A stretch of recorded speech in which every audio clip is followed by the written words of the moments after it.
జర్నలిజంలో చాలా మంది ఉన్నప్పటికీ కొంతమంది మాత్రమే ఆ రంగానికి వన్నె తీసుకొస్తారు. ఇక ఈ కాలంలో కొంతమంది అలాంటి వారు ఉన్నారు. తమ దమ్మున్న పాత్రికేయం ద్వారా సరికొత్త గుర్తింపును వారు సొంతం చేసుకున్నారు.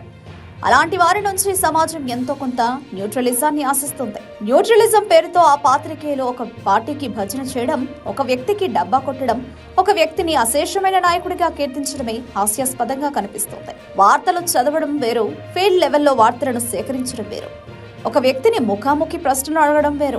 ప్రశ్నలు అడిగే క్రమంలోనే ఒక పాత్రికేయుడిలో ఉన్న పాత్రికేయతత్వం బయటకు వస్తుంది.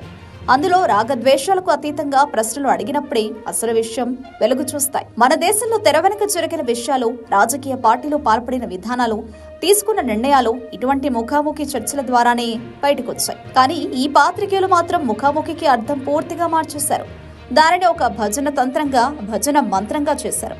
తద్వారా ముఖాముఖి అంటే వ్యక్తిగత సోత్కర్షగా మార్చేశారు. ఇటీవల ఏపీలో కూటమి ప్రభుత్వం ఏడాది పాటు పరిపాలనను విజయవంతంగా పూర్తి చేసుకుంది. కాకపోతే ఇందులో అనేక లోటుపాట్లున్నప్పటికీ 3 పార్టీల సమ్మిళిత ప్రభుత్వం విజయవంతంగా ఏడాది పాటు పరిపాలన పూర్తి చేసింది. సహజంగా ఈ కూటమిలో తెలుగుదేశం పార్టీదే పెత్తనం సాగుతోంది. ముఖ్యమంత్రిగా చంద్రబాబు నాయుడు ఉన్నారు కాబట్టి ప్రభుత్వ పరంగా తీసుకునే నిర్ణయాలన్నింటికీ ఆయన మాత్రమే బాధ్యుడు.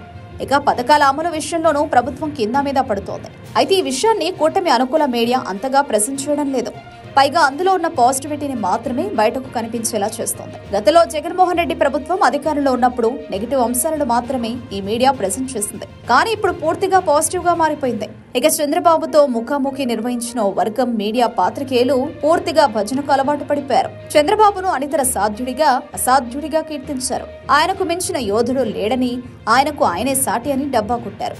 వాస్తవానికి కూటమి ప్రభుత్వంలో ఉన్న ఎమ్మెల్యేలలో చాలా మంది అక్రమాలకు పాల్పడుతున్నారు, అవినీతికి పాల్పడుతున్నారు, రకరకాల వ్యవహారాలలో పాల్పంచుకుంటున్నారు.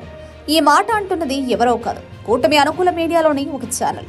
అంతేకాదు, ఇటీవల కాలంలో ప్రత్యేకంగా స్టోరీలు కూడా పబ్లిష్ చేస్తోంది. అయినప్పటికీ ఆ మీడియాలో పనిచేసే కొంతమంది మాత్రం ఆ విషయాలను దాచేసి మొత్తంగా చంద్రబాబు సేవలోనే తరించిపోయారు. మరి ఇటువంటి వ్యవహారాలకు పాల్పడుతున్న ఆ మీడియాను న్యూట్రల్ గా ఎలా స్వీకరించాలి? అందులో పనిచేసే పాత్రికేయులను తోపులు అని ఎలా అనుకోవాలి? తెలుగునాట పాత్రికేయం భ్రష్టు పట్టిపోయిందని చాలా మంది విమర్శిస్తుంటే బాధగా ఉండేది. కానీ వీరు ఇంటర్వ్యూ చేసిన తీరును చూసిన తర్వాత అది నిజమే అనిపిస్తోంది. ఈరోజు అరుదైన అతిథితో నేను మాట్లాడుతున్నా.